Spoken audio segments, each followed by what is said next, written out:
दोस्तों नमस्कार। आप लोगों का अपना YouTube channel Navneet math classes पर स्वागत है। देखिए दोस्तों, इसके पहले जो मैं वीडियो बनाया था इसके पहले वो मैं मेंसुरेशन आपको पढ़ाया था। इससे मेंसुरेशन में ट्रायंगल को पढ़ाया था और ट्रायंगल एक 2D फिगर होता है। इस 2D फिगर में ट्रायंगल के कंसेप्ट को समाप्त करके मैंने कुछ आपको क्वेश्चन का सॉल्यूशन का जो पार्ट लेके आपके सामने आया था, उस पार्ट को भी ख़त्म तो नहीं हो पाया है, लेकिन थोड़ा सा उसमें पार्ट बचा हुआ है। 1 या 2 वीडियो और बना दिया जाए तो उसका ऑलरेडी क्वेश्चन का सॉल्यूशन का ये वीडियो का पार्ट कंप्लीट हो जाएगा। तो चलिए, वो तो मैं कर ही दूंगा, आपको कभी ना कभी टाइम मिलेगा तो बीच में डाल के उसको ख़त्म कर दूंगा। आज का जो मेरा सेशन स्टार्ट होने वाला है, इसमें मैं आपको स्क्वायर और रेक्टेंगल को पढ़ाऊँगा। आयत और वर्ग की चर्चा मैं इस वीडियो में करूँगा आपको। यानी ये सेशन मेरा काफ़ी इंपॉर्टेंट ही होने वाला है और काफ़ी इंपॉर्टेंस है इसका कंपटीशन में। आप देख भी सकते हैं, अगर आप मैं एडवांस को मैंने सबसे पहले जो चीज़ लोगों की बीमारी है, जो हमेशा डर लगता है, उस चीज़ को ख़त्म करने का प्रयास मैं सबसे पहली बार कर रहा हूँ। यानी कहने का मतलब ये है, मेंसुरेशन में आपको दिक्कत होती है तो मेंसुरेशन की दिक्कत आपके पास, आपका उसका टेंशन आप मेरे ऊपर छोड़ दीजिएगा, वो सभी टेंशन आपका सॉल्व करके मैं ख़त्म कर दूंगा। जल्द से जल्द प्रयास है, वीडियो रेगुलर फॉर्म में आने का कोशिश है कि जल्द से जल्द वीडियो को रेगुलर ही किया जाए। कम से कम 1 क्लास तो डेली लेना ही पड़ेगा। बिना क्लास लिए तो कुछ हो ही नहीं सकता है, क्योंकि सिलेबस बहुत बड़ा ब्रॉड सिलेबस, लंबा सिलेबस, उसको जल्द से जल्दी ख़त्म करना है। तो जल्दी से जल्दी ख़त्म करना है तो उसके लिए तो वीडियो आपको बनाना पड़ेगा और रोज़ आपको आना पड़ेगा। मैं थोड़ा सा आपको स्वर संधि के बारे में मैंने चर्चा किया था इसके पहले वाले क्लास में, तो उसको मैं वीडियो डाल दूंगा संधि के बारे में। व्यंजन संधि और आपको विसर्ग जो संधि था उसका वीडियो छूट गया है, उसको भी डाल दूंगा।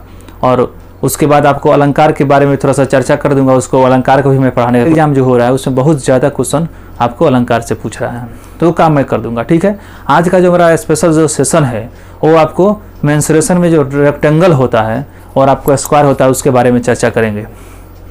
देखिएगा, सबसे पहले आप जैसे कि यहाँ देख सकते हैं कि यहाँ मेरा हेडिंग ये लगा हुआ है, रेक्टेंगल एंड स्क्वायर को पढ़ाना है, आयत और वर्ग को पढ़ाना है। लेकिन एक बात आप बताइए, सबसे पहले एक ठो बात आप बताइए, आप जब जानते हैं कि स्क्वायर हमको पढ़ना है और रेक्टेंगल पढ़ना है, देखिए सबसे पहले मैं इसको मिटा देता हूँ सेशन को और यहाँ पे कंसेप्ट की बात मैं करता हूँ। सबसे पहले जानते हैं कि यहाँ होता है, अगर आयत के लेते हैं, यहाँ पे ये मेरा होता है आयत हो गया। एक भाग में आयत को बांट देते हैं और एक भाग में वर्ग को बांट देते हैं, एक भाग में वर्ग को बांट देते हैं। यानी हमारा स्क्वायर हो गया, ये हमारा स्क्वायर हो गया और ये हमारा रेक्टेंगल हो गया, रेक्टेंगल हो गया। इसकी चर्चा मैं करूंगा इस वीडियो में। अच्छा, एक बात बताइए, आयत होता है और वर्ग होता है, उसको 4 ठो भुजा होता है, आपको मालूम है दोनों में। यानी आयत में भी 4 ठो भुजा होता है, वर्ग में भी 4 ठो भुजा होता है। अब देखना है कि दोनों में कुछ अंतर है, दोनों में कुछ डिफरेंस है जो आपको समझ में नहीं आता है।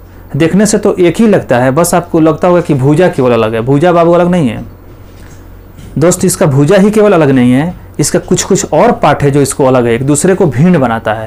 यानी आयत और वर्ग को एक दूसरे से डिफरेंट पैदा करता है, उसको भिन्नता को दर्शाता है कि कैसे ये भिन्न होते हैं। आइए उसको समझते हैं इस वीडियो में। देखिए, सबसे पहली बात अगर हम लिखते हैं तो इसकी फिगर की चर्चा करते हैं। थोड़ा सा इसकी फिगर का अगर आप चर्चा करते हैं बाबू दोस्त, तो ये क्या आयत का फिगर होता है ना, ये मेरा क्या। देखिए दोस्त, आयत और वर्ग के बारे में सबसे पहले डिफरेंस को समझना है कि आयत और वर्ग में आखिर में जब डिफरेंस होता है तो कौन कौन सा डिफरेंस उसमें दोनों में हो सकता है। इस चीज़ को सबसे पहले आपको समझना है। आपका कंसेप्ट अगर क्लियर हुआ तो रिजल्ट आपका रोक ही नहीं सकता, रिजल्ट अपने आप क्लियर हो जाएगा। चलिए आइए सेशन को शुरू करते हैं। और इसमें जैसे कि मैंने आपको बताया था, ये जो फिगर में बनाया, ये फिगर में बनाया आयत का फिगर है, और ये जो मैं फिगर बना रहा हूँ यहाँ पे, ये जो मेरा फिगर बन रहा है, ये क्या होता है, वर्ग का फिगर है। क्या दोनों को आपको देखने से कुछ मालूम चल रहा है? चल ये रहा है बाबू कि ये जो लंबाई है इस लंबाई के बराबर है और ये लंबाई जो है इस लंबाई के बराबर है। यहाँ देखने से आपको मालूम चल रहा है। और यहाँ क्या मालूम चल रहा है कि ये चारों जो भुजा है, इसके चारों भुजा क्या है, आपस में बराबर है। ये लंबाई, ये लंबाई, ये लंबाई और ये लंबाई। तो क्या आप कह सकते हैं कि आयत का जो भुजा होता है केवल आमने सामने के भुजा ही उसके बराबर होते हैं। वर्ग की जो भुजा होती है, चारों भुजा आपस में बराबर होती है। क्या आप इसको बोल सकते हैं? क्या इसे आप इसे बोल सकते हैं? अब देखिए, इसकी भुजा को अगर मान लेते हैं बाबू, इसकी लंबाई को L मानते हैं और इसकी चौड़ाई को सबसे पहले हमने B माना। आयत की लंबाई को L माना, चौड़ाई को B माना। देखिए हम बच्चा वाला बात भी आपको समझाने के प्रयास कर रहा हूँ। बच्चा वाला जो बात होता है, जो आपको हमेशा पढ़ते आए होंगे शुरू से, उस चीज़ को मैं बताने का प्रयास कर रहा हूँ, उसको छोड़ के भागना नहीं है। क्योंकि अगर आपको एक हाई स्ट्रेंथ लेवल पहुँचने के लिए, यानी आपको अधिक से अधिक अगर आपको स्ट्रॉन्ग बनना है मैथ में, तो आपको 0 लेवल से ही चलना पड़ेगा। जब तक आप 0 लेवल से शुरू नहीं करते हैं तब तक आपका कंसेप्ट क्लियर हो ही नहीं सकता है। देखिएगा, सबसे पहले ये जो मेरा हो गया लंबाई की चर्चा है। इस भुजा को सबसे पहले क्या हुआ, ये जो भुजा हो गया यहाँ से यहाँ तक लंबा है तो इसको लंबाई मानते हैं, इस भुजा को हमने चौड़ाई मानता है। आमने सामने का भुजा वो बराबर है तो ये भुजा इस भुजा के बराबर होगा, और ये भुजा जो होगा इस भुजा के बराबर होगा। तो ये भुजा L हो गया तो ये भी भुजा L हो जाएगा, हमारा हो ही जाएगा। और ये B है तो भी मेरा क्या हो जाएगा, B हो जाएगा। ये मैंने आयत के बारे में थोड़ा सा चर्चा की है। और मैं शुरू करते हैं वर्ग को, यानी स्क्वायर को शुरू करते हैं। देखिएगा, थोड़ा सा अच्छा से ही फिगर बना लेना अच्छा रहता है, कि थोड़ा कंसेप्ट आपको दिक्कत नहीं हो। देखिएगा, एक बात बताइए सबसे पहले, एक ठोबा बात बताइए चला, एक चला आप बात और बताइए दोस्त। ही हो जाएगा, ये भी भुजा तो मेरा ए ही हो जाएगा, और ये भी भुजा क्या हो जाएगा, मेरा ए ही हो जाएगा। यानी वर्ग के हम कह सकते हैं कि वर्ग की चारों भुजा आपस में होती है बराबर। वर्ग की जो भुजा होती है, चारों भुजा होती है आपस में बराबर बाबू। वर्ग की चारों भुजा आपस में बराबर हो गया। अच्छा एक बात बताइए, सबसे पहली बात, इसका जो कोण आप देख रहे हैं, ये भी कोण होता है 19 डिग्री का। ये भी कोण क्या होता है, 19 डिग्री का होता है। चलिए इसको हम लिखते चलते हैं। सबसे पहले ये भी क्या होता है, 19 डिग्री का मेरा कोण है। अब वर्ग का भी मेरा कोण क्या है, 19 डिग्री। तो क्या आप हम बोल सकते हैं आयत का जो प्रत्येक कोण होता है वो 19 डिग्री का होता है। दोस्तों ध्यान लगाना है, गौर फरमाना है, कंसेप्ट को हमेशा ध्यान रखना है, याद रखना है, उसको माइंड में सेट करना है। आयत की जो एक भुजा हो गई बाबू, आयत की जो भुजा हो गई, मान लिया L, एक लंबाई उसका L हो गया, दूसरा उसकी चौड़ाई L हो गया। तो आयत की हम जानते हैं कि आमने सामने की भुजा होती है बराबर। तो L ये हो गया तो उसके ऊपर वाला भुजा वो भी L ही होगा, साइड वाला भुजा B है तो ये भी भुजा B हो जाएगी। तो आयत की चर्चा मैंने कर लिया। अब देखेंगे कि सबसे पहले कोण के बारे में जब भी मैंने बात करने गए तो हमने देखा कि आयत का भी जो कोण होता है वो भी समकोण होता है, और वर्ग का जो कोण होता है वो भी समकोण होता है। यानी हम लिख सकते हैं यहाँ पे सबसे पहले आयत के बारे में। देखिए आयत की यहाँ पे लंबाई की बात करते हैं। आयत की अगर हम लंबाई की बात करते हैं, यहाँ पे लंबाई को L मानते हैं, और आयत की चौड़ाई की अगर बात करते हैं, यहाँ पे आयत की चौड़ाई के बारे में बात करते हैं तो क्या होता है, ये B होता है। यानी लंबाई L हो गया, चौड़ाई B हो गया। इसकी अगर लंबाई की बात करते हैं, इसकी लंबाई हो जाएगा A, और चौड़ाई भी मेरा क्या हो जाएगा, A ही हो जाएगा। इसकी लंबाई A हो जाएगा, चौड़ाई भी A ही हो जाएगा। ठीक है, लंबाई भी A हो जाएगा, चौड़ाई भी उसका A ही हो जाएगा। देखिए एक बात और बताते हैं, ये पॉइंट को आप लोग गौर कीजिएगा बाबू, गौर फरमाना है, ध्यान लगाना है। दूसरा बात क्या होता है, आयत का आमने सामने का जो भुजा होती है आपस में बराबर होती है। आयत की आमने क्या होती है, आयत की आमने और हो गया सामने। आयत की आमने सामने की जो भुजा होती है, आयत की आमने सामने की जो भुजा होती है क्या होती है, बराबर होती है। बराबर होती है। आयत की आमने सामने की भुजा हो गई आपस में बराबर। उसी प्रकार वर्ग की सभी भुजाएं, वर्ग की जो सभी भुजाएं होती है, वर्ग की जो सभी भुजाएं होती है, वर्ग की सभी भुजाएं आपस में क्या होती है, आपस में होती है बराबर, आपस में होती है बराबर।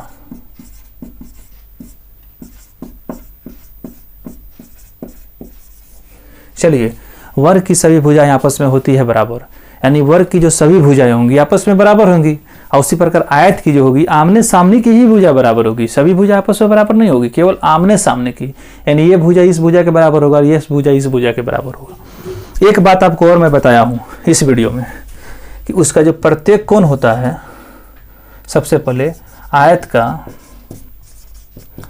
का जो प्रत्येक कोण होता है, आयत का जो प्रत्येक कोण होता है, आयत का क्या होता है, प्रत्येक कोण 19 डिग्री यानी समकोण होता है। क्या होता है, 19 डिग्री का मतलब क्या हो गया, समकोण होता है। समकोण होता है, 90 डिग्री होता है।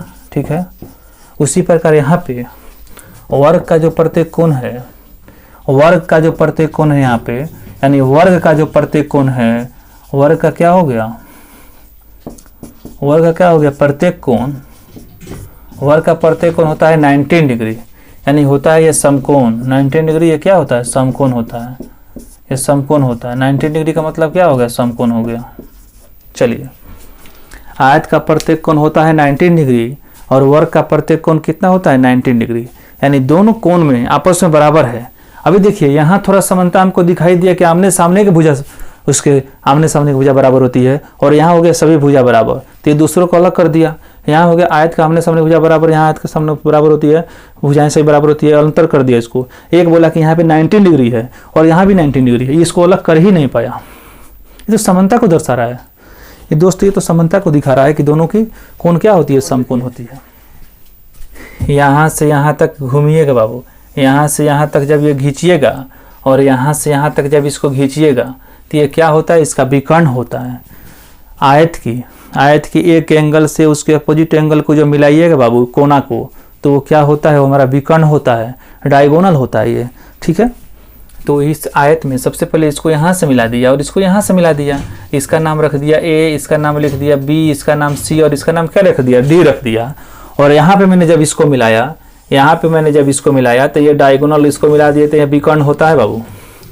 यहाँ से मैंने जब इसको मिलाया तो ये होता है आपको आपस में विकर्ण, ये क्या होता है, विकर्ण होता है। ये होता है ए, ये होता है बी, ये होता है सी और ये होता है डी, यानी ए होता है, ये बी होता है, ये ए होता है, ये बी होता है, ये सी होता है और ये डी होता है। इसका डायगोनल होता है ये क्या होता है, इसका डायगोनल होता है, यानी इसका विकर्ण होते हैं।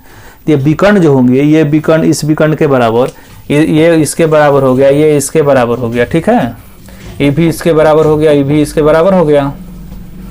तो हम कह सकते हैं कि आयत का जो दोनों विकर्ण होते हैं आपस में क्या होते हैं, समान होते हैं। यहाँ पे हम लिख सकते हैं आयत का दोनों जो विकर्ण होता है, आयत का दोनों विकर्ण जो होता है आपस में क्या होता है, बराबर होता है। आयत का दोनों विकर्ण आपस में होता है, आपस में बराबर होता है, आपस में क्या होता है, बराबर होता है। आयत का दोनों विकर्ण आपस में बराबर होता है। यहाँ लिख सकते हैं वर्ग का जो दोनों विकर्ण होगा क्या होता है, वर्ग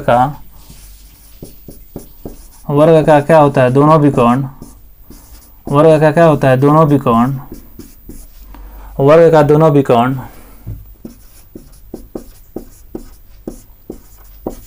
आपस में, वर्ग का दोनों विकर्ण आपस में बराबर होते हैं, आपस में क्या होते हैं, बराबर होते हैं। चलिए, यहां मैंने लिखा कि आयत का जो दोनों विकर्ण होगा दोस्तों, आयत का जो दोनों विकर्ण होगा आपस में वो बराबर होंगे, और वर्ग का जो दोनों विकर्ण होगा वो भी आपस में बराबर होंगे। तो ये दोनों को अंतर कर पाया क्या, नहीं अंतर कर पाया, तो समानता को दर्शा दिया कि आयत का और वर्ग में ये समानता हो गया। तो मैंने देखा भाई आयत में भी दोनों विकर्ण आपस में बराबर होंगे, वर्ग में भी दोनों विकर्ण आपस में बराबर है। चलिए और थोड़ा सा आगे स्टेप लेते हैं, एक स्टेप की ओर चर्चा करते हैं। आयत का जब एक विकर्ण को आप मिलाइएगा, यानी इसको मान लीजिए हम मिटा देते हैं और इसको हम मान लीजिए मिटा देते हैं। चलिए, यहाँ से मैंने इस विकर्ण को मिटा के और इसको एक नया विकर्ण एक ठो ही खींचा, ठीक है। तो एक जो उसका आयत का जो एक विकर्ण होता है, दो समान त्रिभुज वाले क्षेत्रफल में बांटता है, दो समान क्षेत्रफल वाले त्रिभुज में इसे बांटेगा। चलिए, आयत का जो विकर्ण होता है ना बाबू, आयत का जो एक विकर्ण होगा, आयत का एक विकर्ण होगा, आयत का जो एक विकर्ण होगा, आयत का जो एक विकर्ण होगा, दो समान क्षेत्रफल वाले क्या करेगा, त्रिभुज में बांटेगा, क्षेत्रफल वाले त्रिभुज में बांटता है। आयत का जो एक विकर्ण होता है दो समान क्षेत्रफल वाले त्रिभुज में बांटता है। उसी प्रकार वर्ग में लिखेंगे कि वर्ग का जो एक विकर्ण होगा, मान लीजिए इसको हमने मिटा दिया, ठीक है, इसको मैंने मिटा ही दिया और यहाँ से इसको खींच दिया, तो ये भी दोनों आपस में क्या होगा, क्षेत्रफल इसका बराबर होगा। उसी प्रकार वर्ग का जो एक विकर्ण होगा, वर्ग का क्या होता है, एक विकर्ण जो होता है, वर्ग का जो एक विकर्ण होता है, वर्ग का जो एक विकर्ण होता है, दो समान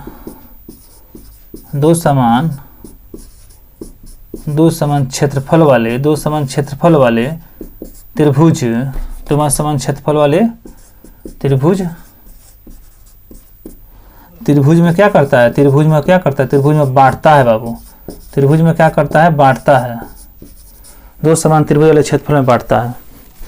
यानी वर्ग का जो एक विकर्ण हुआ, ये वर्ग हो गया, और वर्ग का जो एक ठो विकर्ण यहाँ पे खींचे तो ये भी एक त्रिभुज बना, ये भी एक त्रिभुज बना, तो दोनों का जो एरिया होगा ना आपस में होगा बराबर।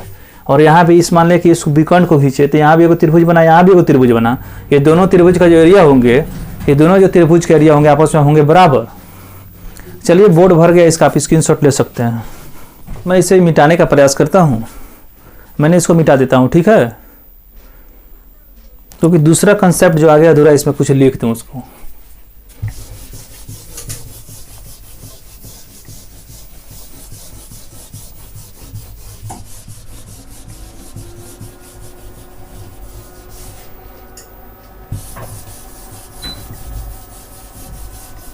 मैंने इसे मिटा दिया, इसको मैं मिटा दिया। आप आशा कर सकता हूं कि आप लोग इसका स्क्रीनशॉट ले लिए होंगे। अगर आप नहीं भी लिए होंगे तो आप इसके वीडियो को थोड़ा सा बैक कर दीजिएगा और वहां से जाकर उसका स्क्रीनशॉट आप ले सकते हैं। चलिए, मैंने इस चीज़ को बता दिया कि इसका एक विकर्ण जो होगा, जैसे कि एक विकर्ण को मैंने सबसे पहले बताया था आपको कि एक विकर्ण को, जैसे कि अगर आप एक विकर्ण जो होगा दो समान क्षेत्रफल वाले त्रिभुज में बांटता है, एक विकर्ण जो होगा दो समान त्रिभुज वाले क्षेत्रफल में उसको बांटेंगे। चलिए देखिए, एक बात आप समझिएगा, थोड़ा सा गौर फरमाइएगा, ध्यान लगाना है। एक विकर्ण होगा, एक विकर्ण जो था, ये एक जो विकर्ण था दो बराबर क्षेत्रफल वाले त्रिभुज में बांट रहा था। ये एक तो जो विकर्ण है दो बराबर क्षेत्रफल वाले त्रिभुज में बांट रहा था। अगर ये दो को विकर्ण मान लीजिए, यहाँ से खींच देते हैं अगर ये, तो दो को विकर्ण हो गया, तो एक दो तीन चार, चार बराबर त्रिभुजों में बांटेगा।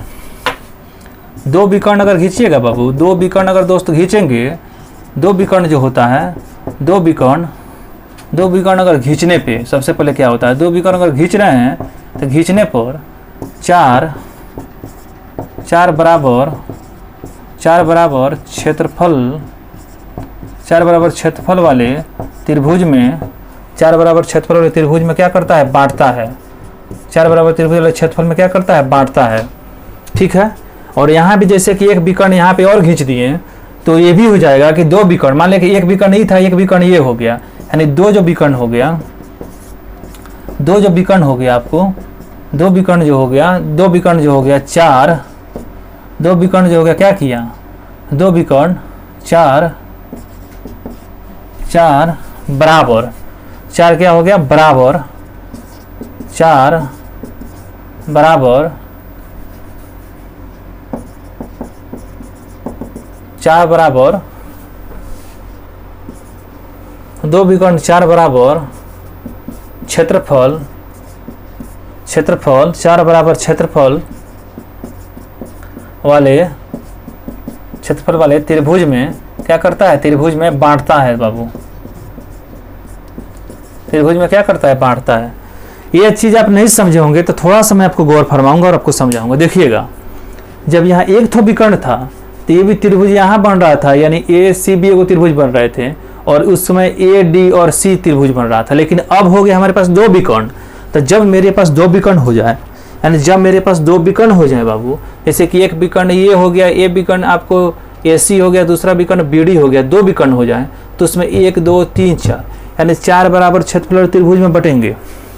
जब भी हमारे आयत दिया हो और वर्ग दिया हो, जब भी उसमें दो विकर्ण की चर्चा कर दे और दो विकर्ण को पूछते कि दो विकर्ण जो होता है कितने त्रिभुजों में बांटता है, तो मेरा आंसर होगा कि दो जो विकर्ण होता है चार बराबर क्षेत्रफल वाले त्रिभुज में बांट देगा।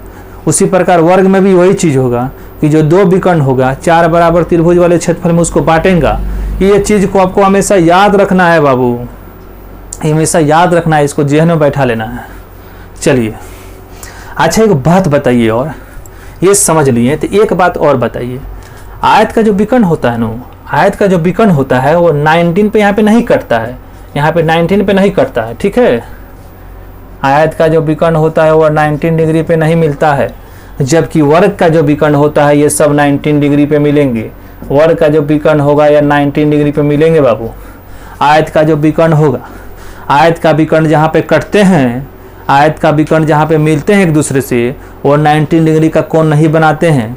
तो हम दूसरी भाषा में कह सकते हैं कि आयत का जो विकर्ण है समकोण पे नहीं मिलते हैं, यानी समकोण पर संविभाजित नहीं करते हैं या समकोण पे नहीं मिलते हैं। आयत का जो विकर्ण होता है एक समकोण पे नहीं काटते हैं, ये मैं बोल सकता हूँ। वर्ग का जो विकर्ण होता है, वर्ग का जो वर्ग की सभी भुजाएं होती है आपस में बराबर, तो वर्ग का जो विकर्ण होता है वो 90 डिग्री पे मिलता है, तो उसे हम समकोण कहते हैं, यानी समकोण पे समविभाजित करता है बाबू। आयत का जो विकर्ण होगा वो समकोण पे समविभाजित नहीं करेगा, वर्ग का जो विकर्ण होगा वह समकोण पे समविभाजित करेगा। ये चीज़ की चर्चा मैंने कर दिया। अब इसको मैंने लिख दिया, लिख देता हूँ। सबसे पहले आयत का जो विकर्ण होता है क्या होता है, आयत का जो विकर्ण हो गया, आयत का जो विकर्ण हो गया, आयत का जो विकर्ण 19 डिग्री पे, 19 डिग्री पे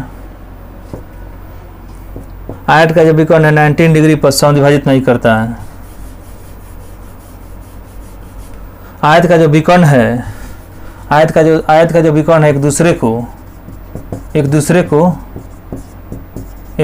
क्या करता है, 19 डिग्री पे, 19 डिग्री पर समकोण पर 19 डिग्री पर समविभाजित नहीं करता है।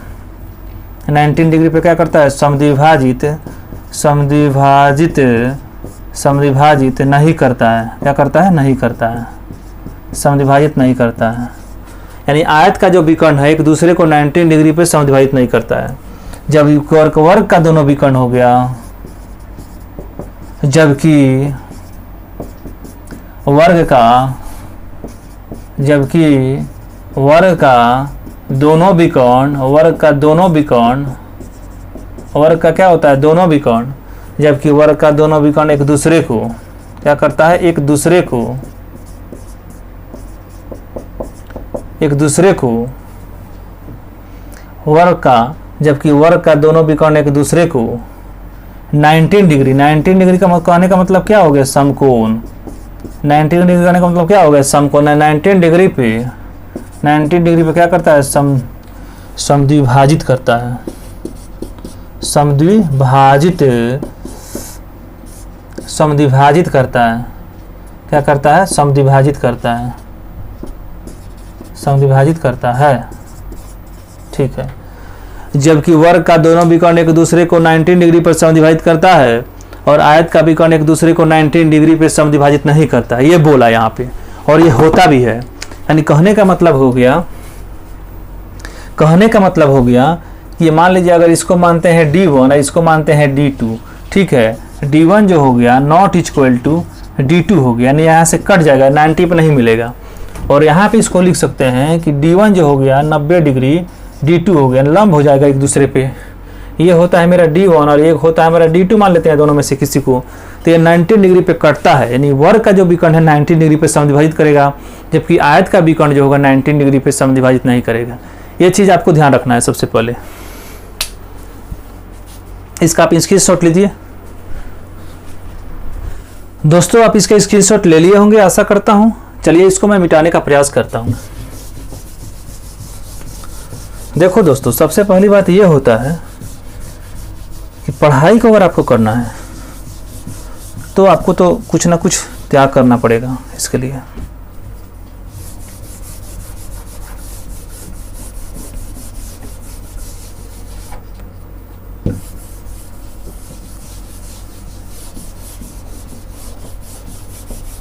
एक ठो बात और बताइए, चलिए थोड़ा इससे भी मिटाते हैं, क्योंकि फिगर बहुत गंदा हो गया। एक नया फिगर और ड्रॉ करता हूँ, यहाँ पे एक फिगर और ड्रॉ करता हूँ। फिगर काफ़ी गंदा हो गया है, ठीक है, समझाने के लिए आपको। देखिए यहाँ से जब इसको मैं मिलाया तो ये मेरा आयत बना था। ये मेरा क्या बना था, आयत बना था।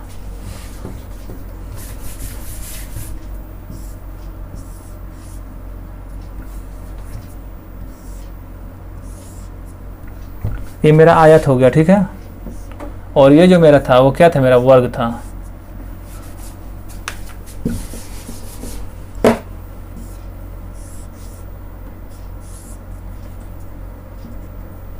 ये था मेरा वर्ग।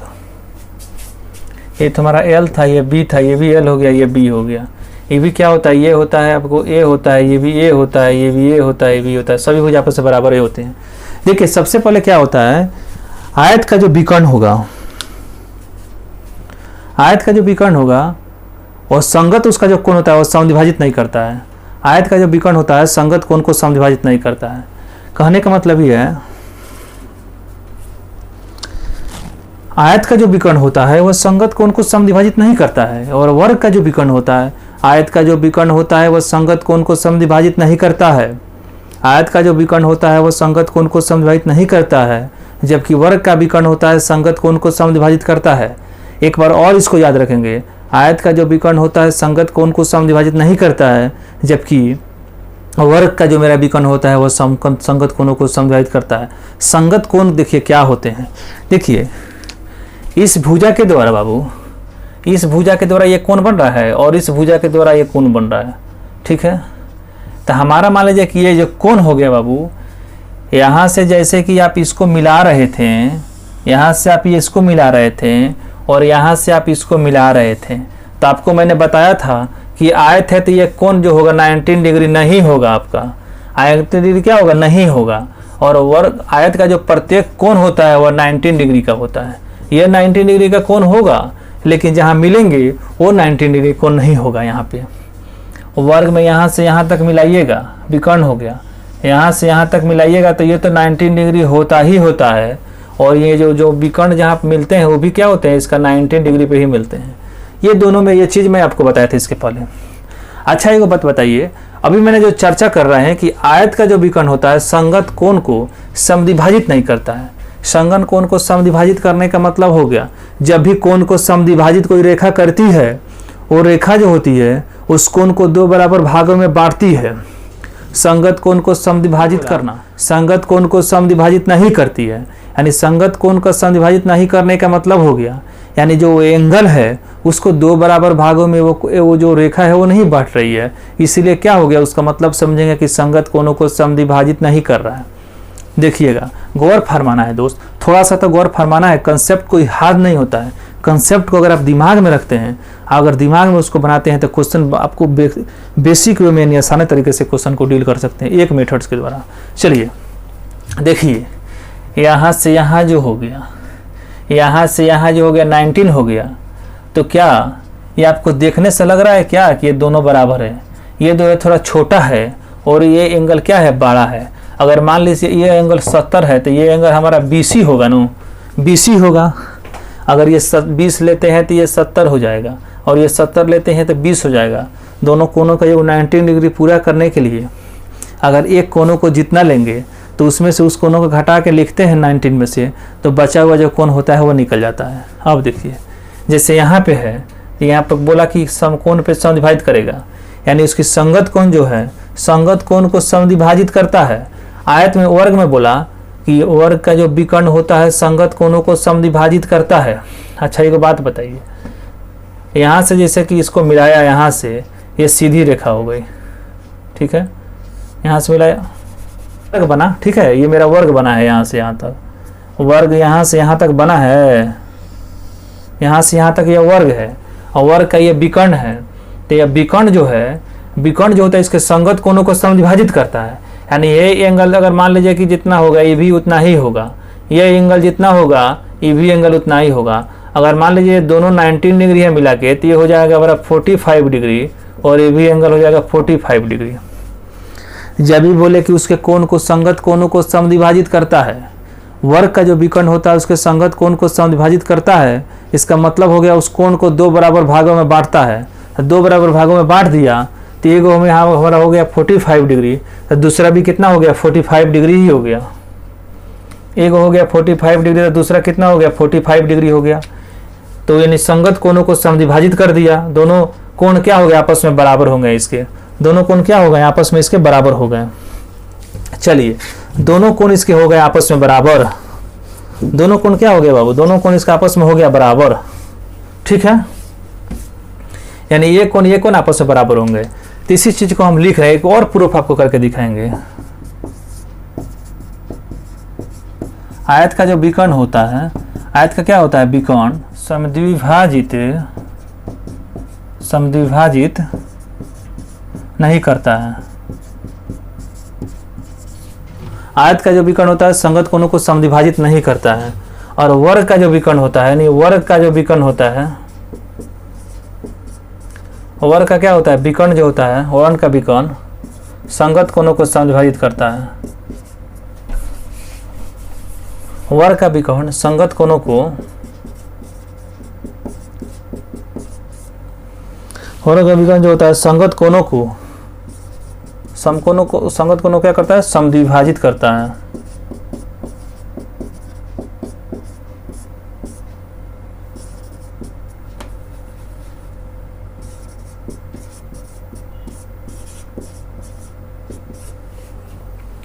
वर्ग का विकर्ण जो है संगत कोणों को समद्विभाजित करता है, और आयत का विकर्ण जो होता है संगत कोणों को समद्विभाजित नहीं करता है। ये दो गो चीज हो गया। अच्छा, थोड़ा सा इसके प्रूफ के बारे में चर्चा करूंगा, इसके प्रूफ के बारे में चर्चा करेंगे। अच्छा, एक बात बताइए, यहाँ पे जैसे कि आप आयत ही बना रहे हैं, इसको आप लिख सकते हैं, ठीक है, इसकी शॉट आप इसको ले लीजिएगा। कैसे समद्विभाजित नहीं करता है, कौन जो होगा इसका, संगत कौन कैसे समद्विभाजित नहीं करता। देखिए यहाँ से ये आपको यहाँ से यहाँ तक मान लीजिए, थोड़ा सा इसको और बढ़ाइए, आप थोड़ा सा क्या कीजिए, इसको और बढ़ाइए और यहाँ से यहाँ तक इसको लेके जाइए। अच्छा, एक बात बताइए, यहाँ से जब आप इसको मिला रहे हैं, इस भुजा से जब आप इस कोण से जब इस कोण को मिला रहे हैं, तो क्या आपको ये लग रहा है कि ये भुजा और ये कोण आपस में बराबर है? कभी लग रहा है क्या? ये काफ़ी छोटा दिखाई दे रहा है और ये काफ़ी बड़ा दिखाई दे रहा है, तो हमको तो लग ही नहीं रहा है कि ये एंगल जो दोनों होगा आपस में बराबर होंगे, क्योंकि ये जो एंगल है 90 डिग्री से काफ़ी कम है, और ये जो है 90 डिग्री से, ये भी तो 90 डिग्री से कम ही है और ये भी 90 डिग्री से कम ही है, लेकिन ये जो है ज़्यादा कम है, ये थोड़ा कम है। यानी कहने का मतलब हो गया कि ये एंगल के बराबर नहीं है, ये दोनों एंगल बराबर नहीं है। क्योंकि जब भुजा, देखिए भुजा जब बराबर नहीं हो, यानी ये जब भुजा बराबर होती और ये जो भुजा बराबर होती, यानी संगत भुजा बराबर हो, तो संगत कोण भी आपस में बराबर होते हैं। लेकिन यहाँ पे जो संगत भुजा है, यानी ये भुजा और ये भुजा आपस में बराबर हो, किसी त्रिभुज में दो गो भुजा आपस में बराबर हो, तो उनके बीच का कोण भी बराबर होते हैं। मान लीजिए कि भुजा बराबर है, ये भुजा बराबर है, तो ये भुजा को ए मानते हैं, ये भुजा को बी मानते हैं, ये भुजा को ए मानते हैं, और यहाँ से यहाँ तक मान लीजिए ये 19 डिग्री दिया है, तो ये कर्ण हो जाएगा हमारा, ये कर्ण हो जाएगा। और चारों त्रिभुज आपस में बराबर होते हैं, ये भी जानते हैं आप कि चारों त्रिभुज आपस में बराबर होते हैं, और ये 19 डिग्री हो ही गया मान लीजिए। आप ये भी जानते हैं कि समकोण जो इसका विकर्ण होता है समकोण पे समद्विभाजित करते हैं, तो ये हो गया मेरा 19 डिग्री, और हमारा ये हो गया आपको 45 डिग्री, तो दो बराबर भागों में बांट दिया तो 45, तो भी मेरा कितना हो गया 45। देखिए कैसे ये बराबर होते हैं। अब देखिए ये भी कोण हो गया हमारा 19 डिग्री। अच्छा, ये हो गया टोटल यहाँ से यहाँ तक 90 डिग्री, तो ये है 45, तो ये भी हो जाएगा हमारा 45 डिग्री। ये 45 डिग्री हो गया, 19 डिग्री, दूसरा कोण भी हमारा क्या हो जाएगा 45 डिग्री हो जाएगा। अच्छा, जब ये है 90 डिग्री, ये है 45 डिग्री, तो ये भी हो जाएगा हमारा 45 डिग्री वैसे ही। अच्छा, ये है जब 19 डिग्री, ये है 45 डिग्री, तो ये भी हो जाएगा हमारा 45 डिग्री, क्योंकि 180 होता है तीनों त्रिभुज के एरिया, तीनों त्रिभुज का जो कोण होता है, कोणों का 180 हो रहता है। यहाँ से यहाँ तक मान लीजिए 90 डिग्री 45 है, तो ये कितना हो जाएगा 45 हो जाएगा। तो इससे क्या आप देख रहे हैं, इससे आप ये देख रहे हैं कि वर्ग का जो है प्रत्येक कोण जो है 90 डिग्री का होता ही होता है, लेकिन साथ में उसका जो विकर्ण होता है वो 90 डिग्री पे 90 डिग्री पे काटता है, विकर्ण मिलता है 90 डिग्री पे मिलता है। और दूसरी बात ये देख रहे हैं कि उसके जो संगत भुजा होती है, संगत भुजा यानी संगत कोण जो हो गया, संगत कोण जो हो गए वो क्या होते हैं आपस में समद्विभाजित करते हैं वर्ग के, मतलब कि आयत के जो संगत कोण होते हैं आपस में समद्विभाजित नहीं करते हैं, क्योंकि उसकी भुजा बराबर होती ही नहीं है दो ठो, इसीलिए वो कोण जो है आपस में संगत कोण जो है समद्विभाजित नहीं करते हैं। इस चीज़ में डिफरेंट थोड़ा अंतर है। आगे वाला जो मेरा पार्ट आएगा उसमें इसके एरिया के बारे में थोड़ा सा चर्चा करेंगे, ठीक है, कि आयत का एरिया क्या होता है, वर्ग का एरिया क्या होता है, इसका परिमाप क्या होता है, उसका परिमाप क्या होता है, इस चीज़ के बारे में या इस चीज़ के सेशन के बारे में अगले सेशन जो आएगा उसमें मैंने चर्चा करेंगे इस चीज़ की। तब तक मैं आशा कर सकता हूँ कि आप लोग स्वस्थ होंगे, मस्त होंगे और पढ़ाई को आप लोग कर ही रहे होंगे। चलिए, आपको पढ़ाई को हमेशा करते रहना है और वीडियो को देखते रहना है, इसमें किसी प्रकार की कोताही आपको नहीं करना है। चैनल को अधिक से अधिक शेयर करना है, अधिक से अधिक शेयर करना है। अधिक से अधिक शेयर करना है, अधिक से अधिक सब्सक्राइब भी करना है। वीडियो पसंद आता है तभी चैनल को सब्सक्राइब करें, फालतू का चैनल सब्सक्राइब को नहीं करना है। मैं नहीं बोलता हूँ कि मेरा चैनल आप सब्सक्राइब ही कर लीजिए, क्या जरूरत है मुझे बोलने का। आपको वीडियो जब पसंद में आएगा, आपको अच्छा लगे, खुद ही आप सब्सक्राइब कीजिएगा, आपको जरूरत पड़ेगा मेरा तो। इसीलिए मेरा कहना है, मैं बोल देता हूँ, लेकिन अगर आपको अच्छा लगे तभी चैनल को पसंद करना है और सब्सक्राइब करना है। इसमें किसी प्रकार का आपको सोचने की जरूरत नहीं है। ठीक है, तब तक मिलते हैं अगला एपिसोड में, अगला सेशन में। तब तक के लिए जय हिंद, जय भारत, नमस्कार दोस्तों।